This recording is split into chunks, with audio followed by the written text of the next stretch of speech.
Hi, I'm Tucker Dennis, recovery coach here at Sunshine Coast Health Center in Pell River. Welcome back to part 2 of Am I Happy? I really enjoyed reading some of your comments and your feedback last week on this topic. And one of the things that came up was just the word happy and what that might bring up for you.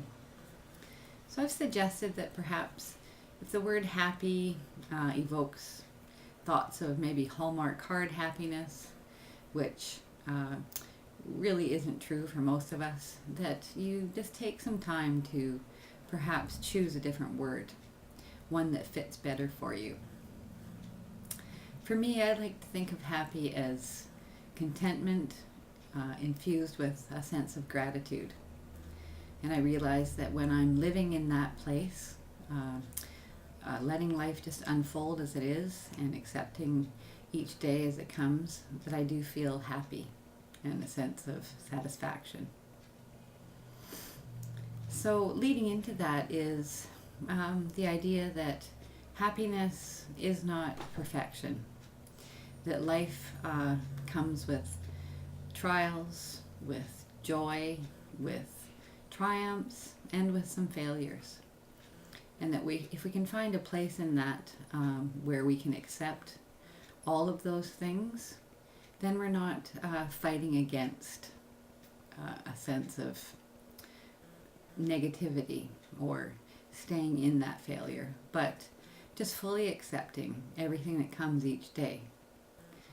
Now, I say that, of course, realizing that that's not often easy, that there are times when, we can tend to feel more towards the hopelessness or the despair of things.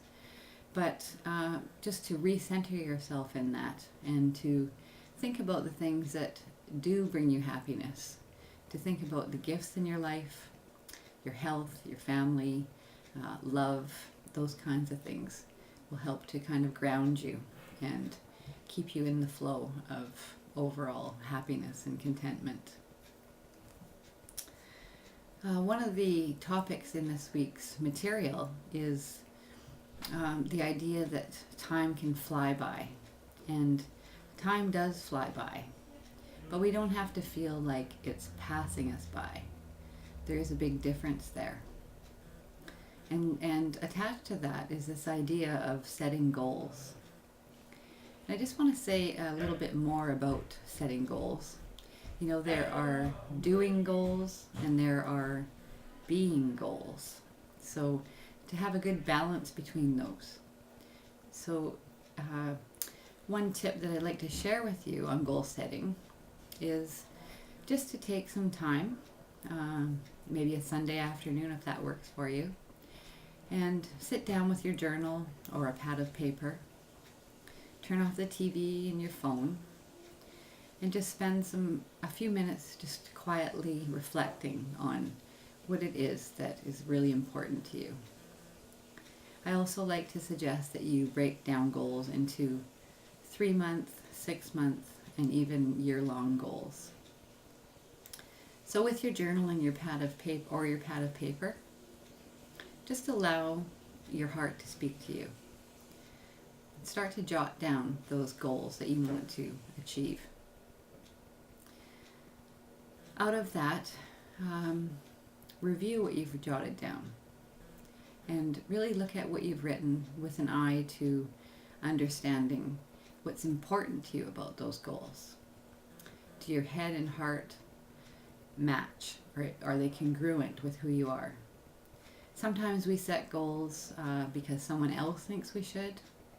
And should here is another word to pay attention to. When you look at your goal statements, are they shoulds? Because most of the time if they are shoulds, I should do this or I should do that, you might want to cross those off, because that's a sign that perhaps who you are and your own heart's wisdom isn't speaking in that.